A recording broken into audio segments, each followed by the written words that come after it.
Today, let's talk about the sin of making God in our own image. I'm going to read you from 1 Kings chapter 12, verses 30 and 31, and then verse 33, where we read, "Now this thing became a sin, for the people went to worship before the One as far as Dan. He made shrines on the high places and made priests from every class of people who were not of the tribe of Levi." Now verse 33. "So he made offerings on the altar which he had made at Bethel on the 15th day of the 8th month in the month which he had devised in his own heart.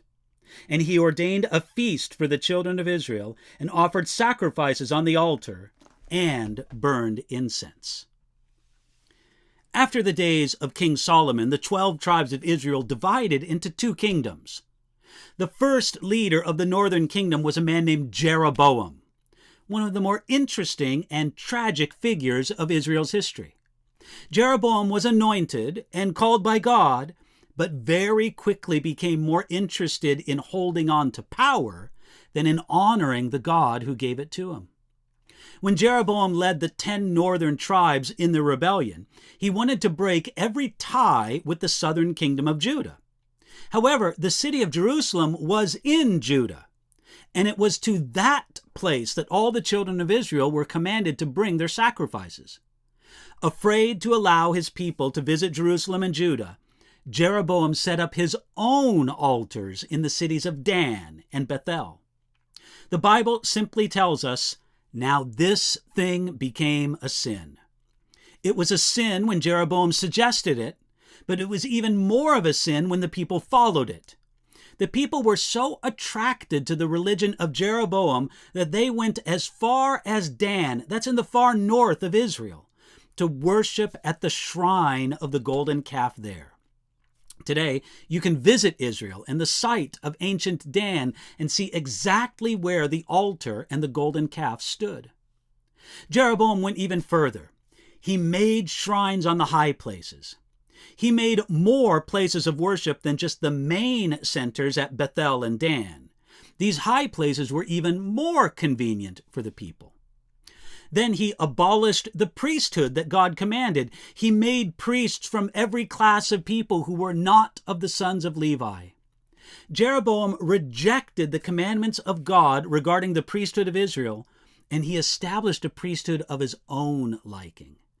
Jeroboam arranged for a special feast to be held in the month which he had devised in his own heart.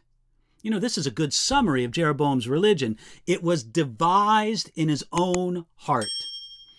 Jeroboam is an example of those who create their own religion according to their own taste and preference. For the most part, the world today believes in the religion of Jeroboam. Now, not necessarily his particular expression of golden calves and high places, but they believe in a religion created according to their own preference, their own taste. You could say that Jeroboam believed in Jeroboamism. It was all devised in his own heart.